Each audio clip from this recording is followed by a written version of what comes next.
ચામુંડાય નમો નમઃ માતાજીને ચડાવી આપવાના ધ્યાયામી ચિંતયામી।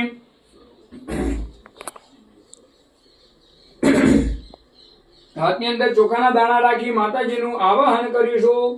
અધ આવાહનમ કારયિષ્યે। આવી રીતે અંજલિ રાખી માતાજીનું આવાહન કરી આપવાનું। ઉષસી માંગદ મંગલ ગાયકૈર જટિતિ જાગૃહી જાગૃહી જાગૃહી અતિ કૃપાર્દ્ર કટાક્ષ નિરીક્ષણૈર જગદિદમ જગદંબા સુખી કુરુ। ભગવતી રાજરાજેશ્વરી નમકંડનાય પરાશક્તિ શ્રી બાલા ત્રિપુરા સમન્વિત ચામુંડાય નમો નમઃ। આવાહનાર્થે ચોખાની આગળ માતાજીને અર્પણ કરી આપો। આવાહનાર્થે અક્ષતાન સમર્પયામિ। બધાએ નમસ્કાર કરી બોલવાનું આગતમ સુસ્વાગતમ। માતાજીને કહીએ આવો તમારું સ્વાગત કરીએ છીએ।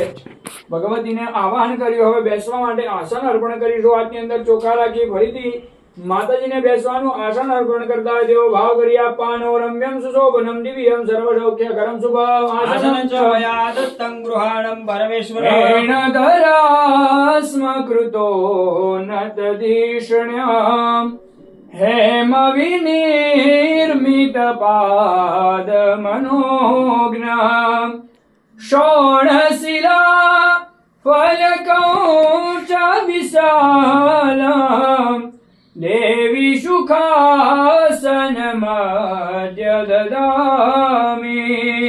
દેવી સુખાસન મધ્ય દદામિ। ભગવતી રાજરાજેશ્વરી બાલા ત્રિપુરા સમન્વિત ચામુંડાય નમો નમઃ। આસનાર્થે અક્ષતાન સમર્પયામિ। પાદ્યાદિકૈઃ સંપૂજ્ય। ચમચી ભરી બંને જણા જળ પકડી રાખો। તમે બંને જણા હાથ અડાડજો। સૌપ્રથમ માતાજીને પગ ધોવાની ભાવના કરી અને જળ અર્પણ કરીશું। દરેક ભગવાન ઉપર એક એક ચમચી ભરી ભરીને તમારે કન્ટિન્યુ જળ ચડાવવાનું જ્યાં સુધી મંત્ર ચાલે ત્યાં સુધી। સૌપ્રથમ માતાજીને આપણે પગ ધોઈ